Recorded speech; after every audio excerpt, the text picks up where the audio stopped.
मेरे सहयोगी मंत्री वरिष्ठ मंत्री श्री सुरेश कुमार खन्ना जी,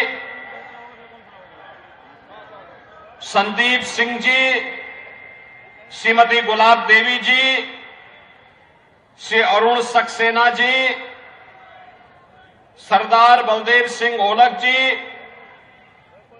माननीय सांसद श्री घनश्याम सिंह लोधी जी, माननीय विधायक मिलक श्रीमती राजबाला जी, पूर्व सांसद श्रीमती जयप्रदा जी, जिला पंचायत अध्यक्ष श्री ख्यालीराम लोधी जी, ब्लॉक प्रमुख श्रीमती हरिबाला यादव जी, भारतीय जनता पार्टी के वरिष्ठ नेता श्री भारत भूषण गुप्ता जी, पूर्व विधायक श्री यूसुफ अली जी, अभी विधानसभा चुनाव में हमारे सहयोगी दल अपना दल के प्रत्याशी रहे श्री हमजा मिया जी, डॉक्टर तनवीर अहमद जी और भारतीय जनता पार्टी के लोकप्रिय प्रत्याशी श्री आकाश सक्सेना जी और रामपुर के मेरे सभी उपस्थित भाइयों बहनों, पिछले 5 वर्ष के अंदर देश के अंदर सबसे अधिक चुनाव और उपचुनाव झेले हैं तो उनमें से रामपुर एक है। भाइयों बहनों, पहले जनता से समर्थन लेना, फिर जनता का उस पद से इस्तीफा दे देना, बार बार चुनाव होना, यह रामपुर के विकास को बाधित करने जैसा है। और मैं आप सबका आह्वान करूंगा कि बार बार के उपचुनाव से मुक्ति पाइए, रामपुर को विकास के पथ पर आगे बढ़ाइए। इसी के लिए आह्वान करने के लिए आज मैं आपके बीच में आया हूं। आखिर क्या कारण है? रामपुर जिसकी अपनी एक पहचान थी, कभी राम गांव के नाम पर अपनी प्राकृतिक सौंदर्य, प्राकृतिक संसाधन, जल संसाधन, अत्यंत उर्वरा भूमि, देश की आजादी की लड़ाई में अग्रणी भूमिका के साथ कार्य करने वाले, और कभी रामपुर के माध्यम से यहां के कारीगर, यहां के हस्तशिल्पियों के द्वारा, चाहे वह रामपुरी चाकू हो और चाहे वायलिन के माध्यम से, जरी जरदोजी के माध्यम से रामपुर को एक पहचान दिला करके वैश्विक पहचान दिलाने का कार्य हो। कौन वे लोग थे जिन्होंने रामपुर की इस पहचान को समाप्त किया?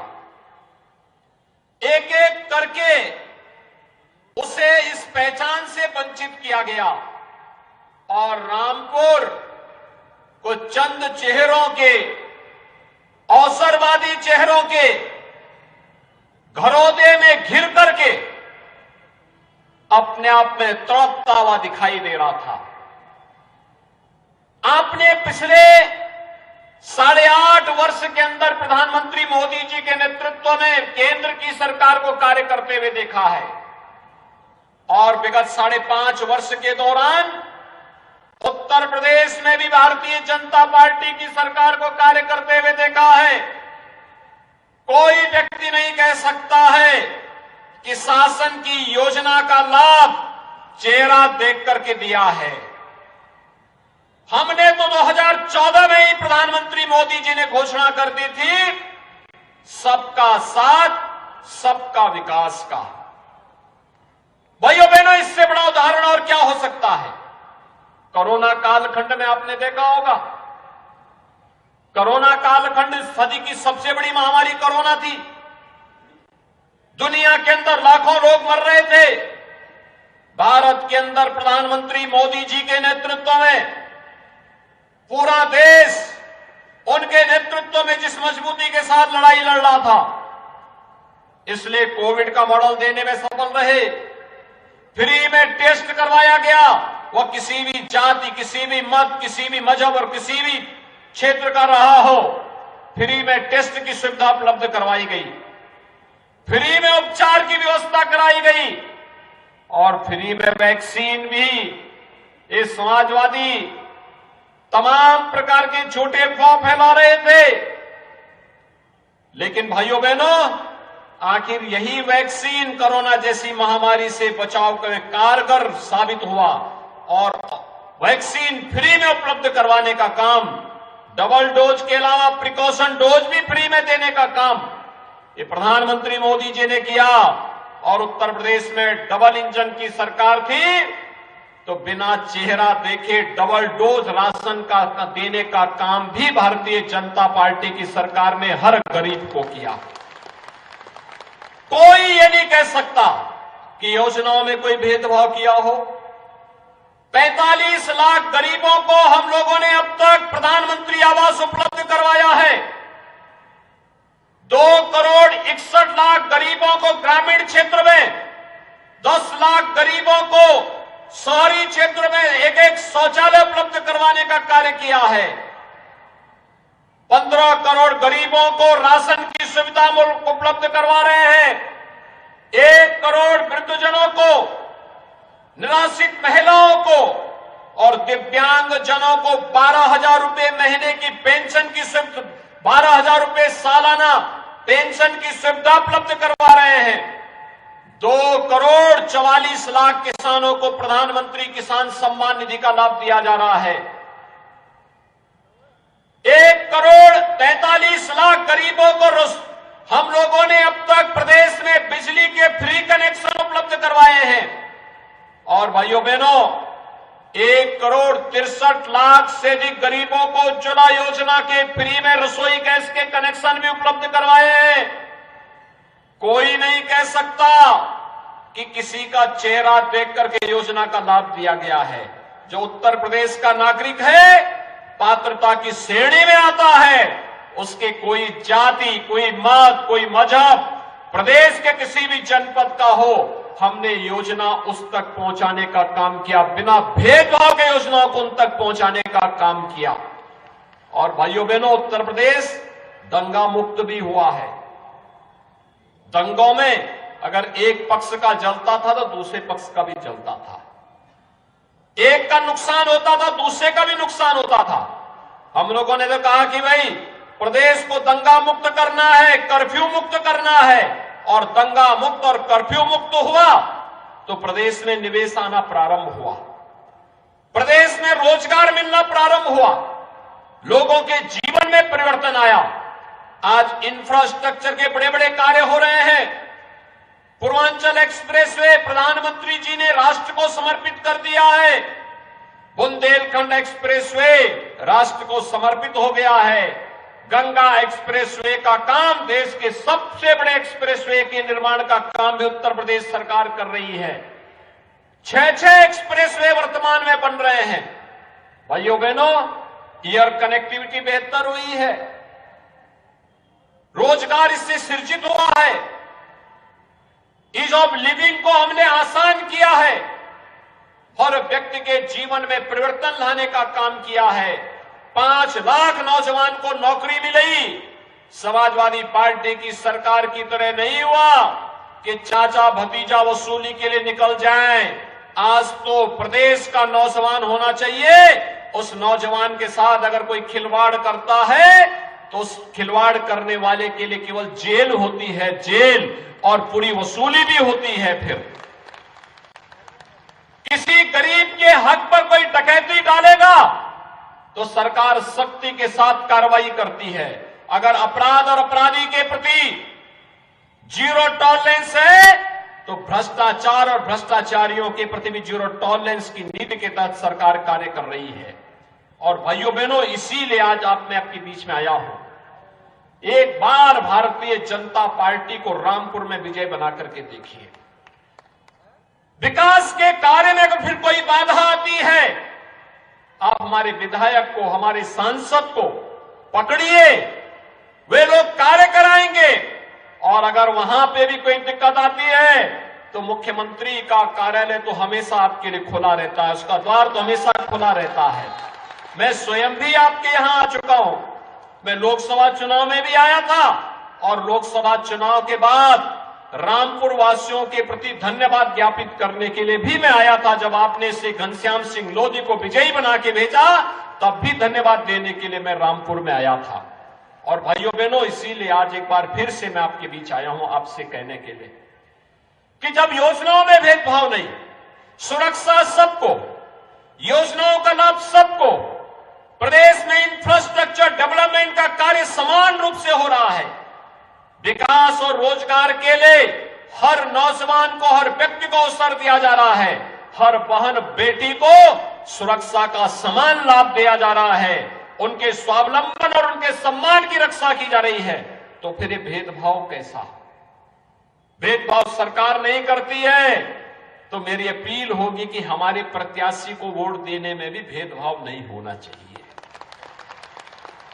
हमारे प्रत्याशी को भी उसी भाव के साथ, उसी पवित्र भाव के साथ वोट मिलना चाहिए जिस पवित्र भाव के साथ सरकार ने, डबल इंजन सरकार ने आपकी सेवा की है। और इसीलिए मैं आया हूं आपके पास कहने के लिए, ये तो तय है कि सरकार उत्तर प्रदेश में बीजेपी की ही रहनी है, केंद्र में प्रधानमंत्री मोदी जी रहने हैं, लेकिन आपने सांसद जिता के भेजा, एक मैसेज किया कि रामपुर भी विकास के साथ जुड़ना चाहता है। विधायक चुनाव जिता करके भेजेंगे, एक मैसेज होगा, रामपुर अब उन अवसरवादी हाथों के खिलाफों का खिलौना नहीं बनेगा जो 200 वर्ष पुराने मदरसे को बंद करके अपनी जागीर बनाने का काम करते थे, जो यहां के ऐतिहासिक पांडुलिपियों को जबरन चोरी करवा करके उनको नष्ट करना चाहते थे। एक धरोहर थी रामपुर की, लेकिन रामपुर की इस धरोहर को नष्ट करने का काम किया गया, पांडुलिपियों को नष्ट करने का काम हुआ। राष्ट्रपिता महात्मा गांधी जिस सिटी मॉन्टेसरी स्कूल में आके ठहरते थे, उसको जबरन कब्जा करने का प्रयास हुआ। समाजवादी पार्टी ने यहां के इंटर कॉलेज को, राजकीय इंटर कॉलेज को कब्जा करने का प्रयास किया। भाइयों बहनों, स्कूल बच्चों के पढ़ने के लिए होता है, मदरसे तालीम देने के माध्यम होते हैं। 200 वर्ष पुराना पांडुलिपियां आने वाली पीढ़ी की एक धरोहर होती है, लेकिन कुछ लोगों ने उसे अपनी बपौती बना करके नष्ट करने का प्रयास किया, उसे खुर्द-बुर्द करने का प्रयास हुआ। और हमारी सरकार ने तो यही तो कहा कि भाई इन पांडुलिपियों की क्या गलती है, तो धरोहर की चीज है, इसको संरक्षित किया जाना चाहिए। हमारी सरकार उन्हें संरक्षित करने का कार्य कर रही है। हमारी सरकार ने तो यही कहा, सिटी मॉन्टेसरी स्कूल पे किसी का कब्जा नहीं होगा, यहां के राजकीय इंटर कॉलेज पे किसी को कब्जा नहीं करने देंगे, और अगर सरकारी पैसे से गेस्ट हाउस बना है, उस गेस्ट हाउस का उपयोग सरकारी कार्य के लिए ही होगा, उसको कोई व्यक्तिगत बपौती नहीं बना सकता है, क्योंकि लोकतंत्र में केवल जनता ही मालिक होती है, बाकी कोई मालिक नहीं होता है, जनता ही जनार्दन होती है। और उसको उसी भाव के साथ हम लोग उसके लिए बनाए गए योजनाओं का लाभ उसी तक पहुंचाने का काम करेंगे। भाइयों बहनों, आज आप देख रहे होंगे, कोई सोचता था कि लोगों को हर घर नल की योजना का लाभ मिलेगा? कोई सोचता था कि एक एक व्यक्ति को, गरीब को आवास की सुविधा का लाभ मिलेगा? आज तो सभी सुविधाएं उपलब्ध करवाई जा रही हैं, बिना भेदभाव के उपलब्ध करवाई जा रही हैं। और इसीलिए आज मैं आपके पास आया हूं आपसे आह्वान करने के लिए। श्री आकाश सक्सेना एक जुझारू कार्यकर्ता के रूप में भारतीय जनता पार्टी के लिए कार्य किया है, अन्याय के खिलाफ लड़ाई लड़ा है, अत्याचार के खिलाफ लड़ाई लड़ा है।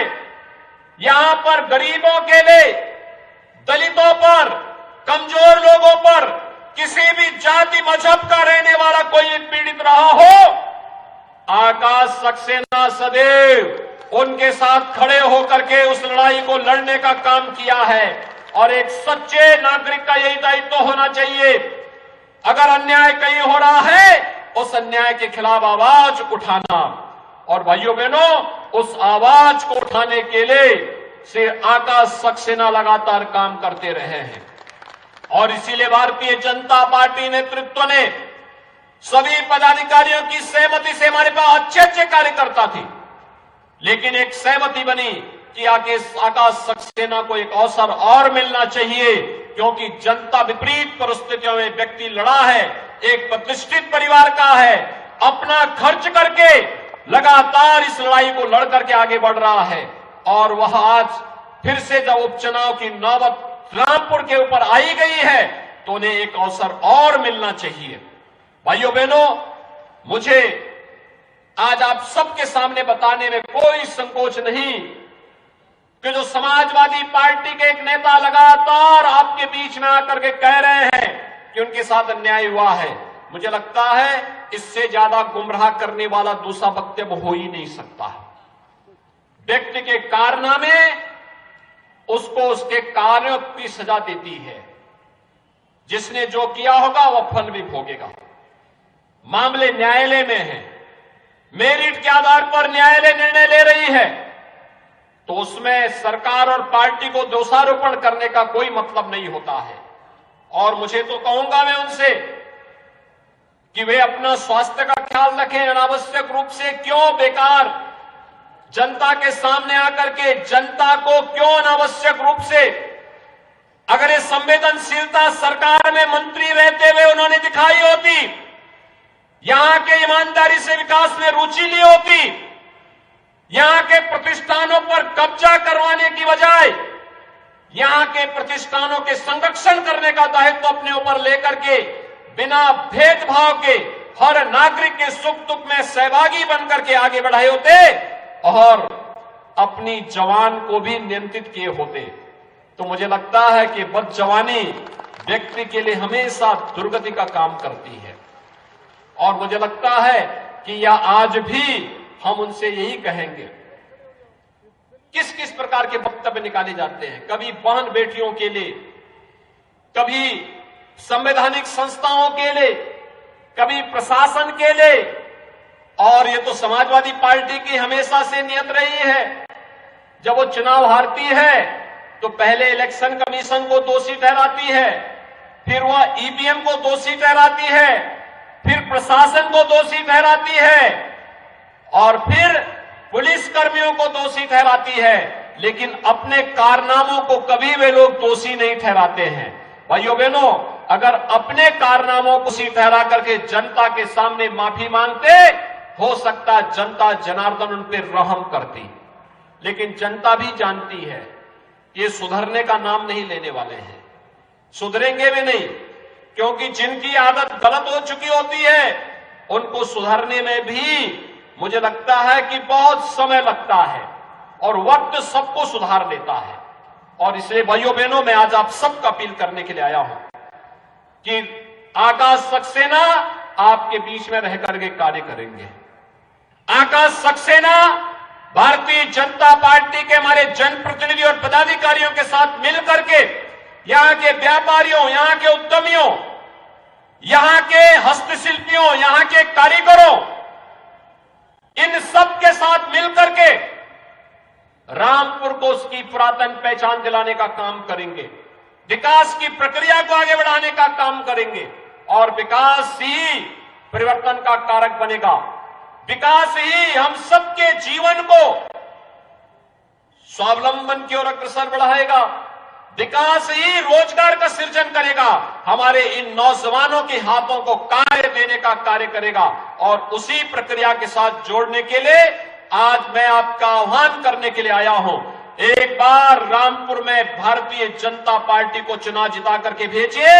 भाइयों बहनों, विकास की गारंटी भारतीय जनता पार्टी आपकी लेगी, और विकास के मामले में आप भी देखेंगे कि जो कार्य यहां पर बहुत पहले होने चाहिए थे, उन कार्यक्रमों को आगे बढ़ाने में हमें आप देखेंगे कि चंद दिनों के अंदर वे कार्य प्रक्रिया के साथ जुड़ते हुए विकास की एक नई प्रक्रिया और एक नई बहार के साथ रामपुर आगे बढ़ेगा। मेरी आप सबसे अपील होगी, 5 दिसंबर को होने वाले उपचुनाव में बार बार उपचुनाव से मुक्ति मिले। रामपुर में भारतीय जनता पार्टी के प्रत्याशी श्री आकाश सक्सेना को भारी बहुमत से विजयी बनाने की अपील आप सबसे करते हुए मैं अपनी वाणी को यहीं पे देता हूं विराम। आप सबको बहुत बहुत धन्यवाद देते हुए अपनी वाणी को मैं विराम देता हूं। मेरे साथ बोलेंगे भारत माता की, भारत माता की, भारत माता की। तो रामपुर के रण में मुख्यमंत्री योगी आदित्यनाथ भी पहुंचे और उन्होंने यहां पर जनसभा को संबोधित किया। समाजवादी पार्टी पर निशाना साधा और कहा कि एक बार उपचुनाव में, लोकसभा के उपचुनाव में भाजपा को जीत दिलाकर आप ये साबित कर चुके हैं, ये संदेश दे चुके हैं कि आप विकास के साथ जाना चाहते हैं और इसीलिए इस बार विधायक को जिता करके विकास के उस रास्ते को और पक्का कीजिए। समाजवादी पार्टी को भी मुख्यमंत्री योगी आदित्यनाथ ने निशाने पर लिया।